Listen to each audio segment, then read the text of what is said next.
P O Q দুটি মাধ্যমে শব্দের বেগ দেওয়া আছে, একই রকম মাধ্যম ভিন্ন, একই প্রশ্ন তো মনে হচ্ছে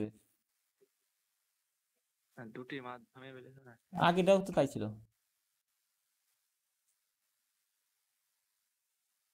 সেম না?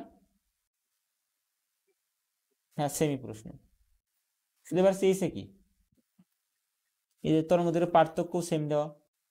বলছে সুর শলাকার, মানে এখানে হচ্ছে সুর শলাকার লেখা ছিল, সুর শলাকার 50টি কম্পনে কিউ মাধ্যমে কিউ মাধ্যমে কত দূরত্ব যাবে।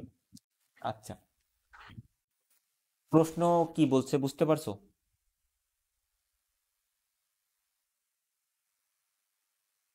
সুর শলাকা যেটা থেকে শব্দ উৎপন্ন হচ্ছে, এই শব্দটা 50 বার কম্পনে কয়বার কাঁপবে? 50 বার। শব্দ কিউ মাধ্যমে কত দূরত্ব যাবে?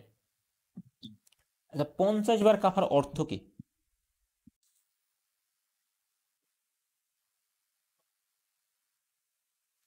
মানে আপনার গতকালের কথা মনে করো, একবার কাঁপলে কি হয়, একটা তরঙ্গ তৈরি করে না? জি তাহলে 50 বার কাঁপলে কেমন কি করবে?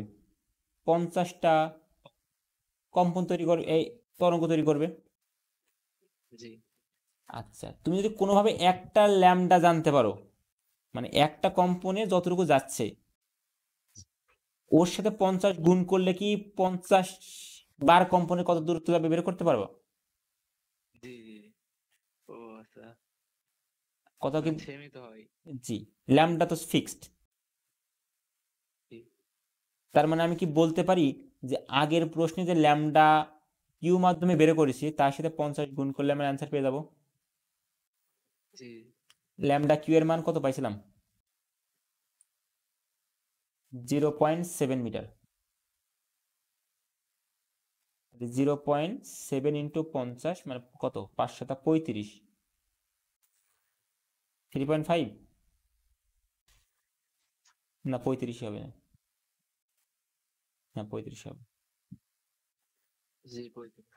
তাহলে বলতে পারবা যে 50টি কম্পনে কিউ মাধ্যমে কত দূরত্ব যাবে?